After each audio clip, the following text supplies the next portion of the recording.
The chilling, fatal shooting of a CEO has business leaders on edge. After Brian Thompson of UnitedHealthcare was killed in Manhattan, the phones at corporate security firms were, quote, ringing off the hook. If Thompson had a security detail, several key factors would have been different on his way to his company's investor event. So the focus is not on, hey, why does everyone hate these motherfuckers? Why do people want to kill these motherfuckers?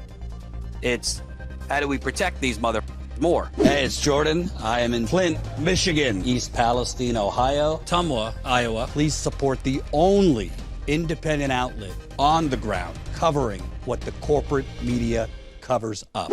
Hey, it's Jordan with Status Coup. It is now day 4 of the manhunt for the killer of UnitedHealthcare CEO Brian Thompson. And as the police and FBI scour to find him and put up a hefty reward to find him, and corporate media is aghast that millions of Americans are expressing glee at his killing. There's more information coming out at just how big of a scam UnitedHealthcare actually is. It's bigger than I even knew. If you don't know, this doesn't, as far as we know, doesn't directly connect to his killing, but it's important information. In February, the technology company Change Healthcare, a UnitedHealthcare Inc. subsidiary, was breached by hackers. In February, the technology company Change Healthcare, a UnitedHealthcare Inc. subsidiary, was breached by hackers, causing prescriptions to go unfilled and big backups at pharmacies. It ended up costing the company $872 million. It also ended up, according to Reuters, it ended up exposing 100 million people information. The February hack at United Health's tech unit Change affected the personal information of 100 million people, U.S. Health Department's website showed. Okay, so got a big hack of one of its subsidiaries. I'm going to play this video. It's actually from TikTok of someone who works directly in the health insurance industry. She had a lot of information on this hack and how, in reality, UnitedHealthcare actually capitalized on the hack in a way that defies logic, how this is even legal in America. But in fact, we are the United Corporations of America, so apparently it is legal. Buckle up. It's a little long, but this is really important information. I'm going to talk about United Healthcare. I am not going to talk about what happened to their CEO yesterday because I can't be honest about how I feel about it. And if I can't be honest, then I'm just not going to talk about it. But I'm going to give you some facts about it because I work with insurance and people should know. People should know these things. So United Healthcare, they own Optum Health. They own Change Healthcare. There's 158 subsidiaries underneath of United Healthcare, some of which are overseas, and most of those are pharmaceutical services. So yes, they also are part of Big Pharma. So now they're insurance, Big Pharma. Change Healthcare. If you don't know what that is the service that processes the claims from the provider to the insurance company so the provider can get the pittance of money that the insurance company is going to pay them for their services that have been rendered. Earlier this year, Change Healthcare got hacked. It's almost been a year now. They still aren't completely back up and running. So when this happened, United Healthcare, I know y'all think doctors sit on piles of cash. That's not how it works. They have to be getting the insurance money in on a regular basis to keep their money flow going. Well, when you can't send your claims in because Change Healthcare has been hacked and you can't mail it in, and you have to go around all these, the doctors weren't getting paid. Their bank accounts were empty. So a lot of them were going under. So United Healthcare went out and was like, hey, we can help you out. We'll buy your practice, your hospital, your urgent care. And they went and they bought them. So now they're insurance. Now they're pharmaceutical. Now they own the system that processes the claims. Now they own the providers that use their insurance. The providers are owned by United Healthcare and getting paid from United Healthcare claims.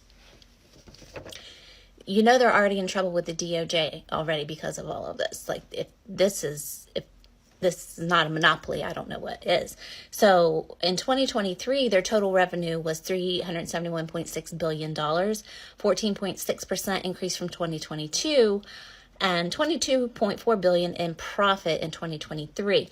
They paid out $281.4 billion in claims in 2023. But let me tell you this. UnitedHealthcare is the main insurance for Medicare, Medicaid, and Obamacare plans.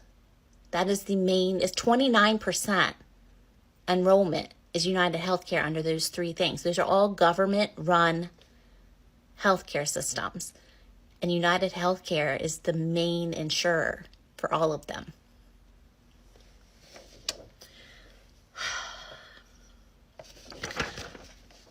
I don't know about you, but when a company decides to become that big, that they are now the doctor, they're the provider, they're the insurance company, they're the pharmaceutical company, they're the company that processes their own claims.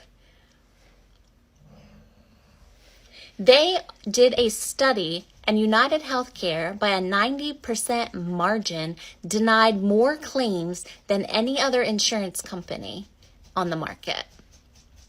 And again, they are the highest enrollment for all of the government-run healthcare, Medicare, Medicaid, Obamacare. They deny, and then people die. So again, that was a woman who works in healthcare. I'll put the TikTok link under this video, and smash the like button, share this video so we can get it out to more people. So let me get this straight. And this is purely, speculation. Obviously, we have no, evidence that UnitedHealthcare intentionally hacked itself or its subsidiary, and we have no evidence whatsoever that this is connected at all to the CEO's murder. But technically, if you are a healthcare behemoth that has 158 subsidiary companies under you, and one of those companies is the tech processor for processing claims of providers, can't you just kind of hack yourself or sabotage your processor so that providers cannot process claims? Providers, meaning doctors. So providers cannot process the claims, thus they're screwed. They're not getting paid because your system has been hacked. And then they're going belly up. Like she said, they got no money in the bank account. And you could just swoop in. Hey, we'll buy you. We'll buy your small, pediatrician's office. We'll buy you a small local hospital, whatever it is.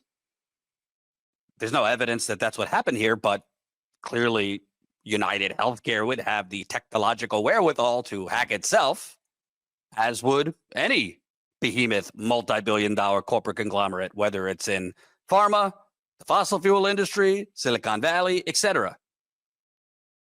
That is quite the corporate quagmire, isn't it? But what is amazing about this, think about this, and this goes beyond like monopolies. This is just straight up scam. What they did here was they capitalized on their own subsidiary being hacked to buy out the doctors and hospitals, whatever, so that, as that healthcare professional said, they become the insurance company, the pharmaceutical company, they own the system processor, and they own the provider who use their insurance. So if you own every aspect of the for-profit healthcare industry, can't you just pay out or deny whatever the hell you want? Because you're actually paying or denying yourself. You own the provider when you're buying out these providers because their system, their offices or hospitals have gone under because of the hack. You now can pay or deny whatever you want because at the end of the day, you own the recipient. That is beyond even the traditional sense of a monopoly. I don't even know how that would be legal, but apparently it is legal. in the United Corporations of America. And I have some thoughts on why that might be legal. You want to go with me on this? United Health Group, who is the parent company of United Healthcare, boy, they gave a shit ton of money to politicians. Let's just look at this year, for example. United Health Group, and to be clear, this is individuals from United Health Group, the parent company of United Healthcare, individuals donating, but it's a lot of the CEOs and shareholders and et cetera. Boy, Kamala Harris, I guess part of her $1.5 billion that she raised came from United Health Group. She raised $774,000 from United Health Group individuals, RNC, $207,000, National Republican Congressional Committee, $163,000, Mr. Anti-Establishment himself, Trump, $144,000. By the way, if you don't know, MAGA, if you're watching, Donald Trump just dined, him and RFK just dined with the CEOs of Pfizer and Eli Lilly. So taking it to big pharma, Donald Trump and RFK. They were just having a nice lavish dinner at Mar-a-Lago with the CEOs of Pfizer and Eli Lilly. Make America healthy again while we sit with the very people killing Americans. United Health Group gave $103,000 to the DNC, $68,000 Democrat Senator campaign, $63,000 Democrat Congressional campaign. They definitely gave more to the Democrats, but they floated around here. But the biggest one, of course, was Kamala Harris, which obviously probably might have something to do why she did not run on a public option, which Biden ran on and then abandoned very quickly. And then you look at their lobbying. Boy, 2023, almost $11 million United Health Group in lobbying. 2024, it's not over yet, almost $6 million. So, boy, they are paying the big bucks to essentially have a monopoly over the insurance industry. And what do you know? When they are able to be the insurance company, the pharmaceutical company, own the processors, own the providers, they could deny. And they are the insurance company that denies the most claims, which kills. So when you keep hearing this number of 68,000 people die from lack of health insurance each year, it's not just the people who die because they don't have health insurance. It's the people dying who have health insurance. That number combined with people who don't have health insurance, I don't even know if that's quantified. But it is a lot more than 68,000 people that die a year. And we're not only talking about just people who die. How about people whose lives are being shortened? How do you even quantify that? Because of delays in healthcare, because of the stress of fighting with these evil healthcare companies. How many horror stories have you heard of cancer patients instead of resting during chemo, instead of focusing on their health, are spending hours and hours and hours of their day on the phone with the United Healthcares of the world, fighting to be approved for treatment that they already pay for. But people love their private health care, MSNBC, CNN, the New York Times, and all the rest of the propagandists told us in the 2016 and 2020 campaigns. So it's not just this scam. Now, corporate CEOs, they're freaking out because the chickens are coming home to roost. And I hate that I have to keep putting this disclaimer, but I want to make clear to the audience, obviously, this is a topic of serious interest. Obviously, this is day 4 of the manhunt, but a lot of folks are responding. A lot of folks, not that they're jumping for joy that anyone was gunned down, but people online are not exactly crying mass tears for the CEO of United Healthcare, Brian Thompson, or his family. There's a lot of a lot of comments I've seen, like, my thoughts and prayers are out of network, and people are understandably not exactly losing sleep over a CEO who presided over this evil empire losing his life. I am not telling you go get your guns and gun down anyone. Violence is not the answer. But maybe these corporations, maybe the media should be wondering, exploring, inviting people on to CNN, MSNBC, Fox News, speaking with people. If you're the New York Times, Washington Post, the Associated Press, maybe you should be telling the horror stories to understand why so many people are gleeful over the murder of a for-profit health insurance CEO. Well, instead of doing that, the corporate CEOs are scrambling to enhance their security. New York Times, the chilling fatal shooting of a CEO has business leaders on edge. After Brian Thompson of UnitedHealthcare was killed in Manhattan, the phones at corporate security firms were, quote, ringing off the hook. A Fortune 500 pharmaceutical company raised its drug prices, and then board members and executives received phone calls threatening violence. A healthcare company's board meeting was disrupted after board members were targeted in swatting attacks that wrongly sent law enforcement officers to their homes. These incidents happened before the fatal shooting of Brian Thompson, UnitedHealthcare's chief executive.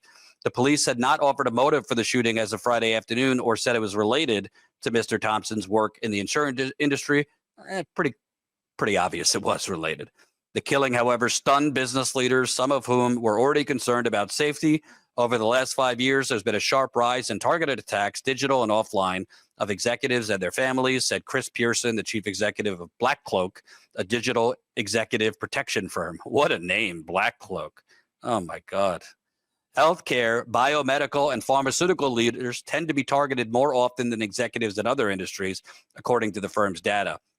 Digital platforms have made it easier to obtain information about executives' identities and locations, while social media has fanned the flames of vitriol directed at these corporate leaders. Businesses have been increasing their spending on protection. The median amount spent on executive security among the S&P 500 companies that disclosed that information doubled from 2021 to 2023, according to Equilar, an executive compensation research firm. Because of how frequently threats circulate online, companies and security firms must spend time and effort sorting threats by the severity of threatened harm, the likelihood of an attack, and the capacity of the individual making the threat. And CNBC has more. Quote, this was preventable. Corporate world shudders at new risks after slaying of UnitedHealthcare CEO. Threats against corporations have been rising for years, but Thompson's slaying is the highest profile such incident in decades. If Thompson had a security detail, several key factors would have been different on his way to his company's investor event. So the focus is not on, hey, why does everyone hate these motherfuckers? Why do people want to kill these motherfuckers? It's how do we protect these motherfuckers more? And hey, I mean, we do live in a capitalist society, for better or worse. So, if these companies, want to spend more money on executive protection, so be it. I mean, I'm not going to frown on that. They do have families, and to them, these CEOs help them, gouge and kill people. And that's literally the currency of these CEOs. They get their salaries, bonuses, and incentive structures by how much profit they make, meaning how many people they deny care, i.e. kill. But it's really crazy to me. And, Chris Hedges talks about late stage capitalism, and this is what the death of empires looks like right before empires crumble. But at a certain point, and I've talked about this for several years, that the neoliberal bubble is bursting. Well, a big part of the neoliberal bubble is the commodification. Is that a word? The commoditized. Tell me the current comments. I think that's a word, commodification. The commodification of things that should not be commoditized. Water, healthcare, education. That has been normalized in this country, whereas in most other countries, they are free as part of being a citizen or, don't cost a lot. Same thing with transportation. Many other countries, transportation is free or does not cost a lot. You live in New York City right now. What are you spending? $3 for the subway? Similar in DC, elsewhere. Bus, the cost of taking a bus has gone up, trains, etc. So, the fact of the matter is, at a certain point, and it's not just because of the short-term inflation that has gone on in the last few years, at a certain point, if you keep literally exploiting, oppressing, killing people if you tell them the way to fight back is nonviolent protest, and they do, and they march on the streets, and they protest outside the White House, and they protest outside Congress, and they protest outside Pfizer, and they protest outside BlackRock, and they protest fill in the blank, yet nothing changes, some people are going to take matters into their own hands. You could agree with that or not. I'm not condoning violence, but what is the quote? When peaceful acts fail, violent revolution is inevitable. And we're starting to see that. And we've seen this in other countries more regularly, like France, where corporate CEOs have been killed. Now, I'm not saying, nobody's saying terrorize anyone. We don't want to target children. You don't want to target, wives. I'm not even saying to target physically or violently, any CEO. But at the end of the day, it sure seems the media is more focused on the corporate CEOs at threat than the actual citizens every single day, 24/7 at threat, because of this totally unnecessary, evil, for-profit system.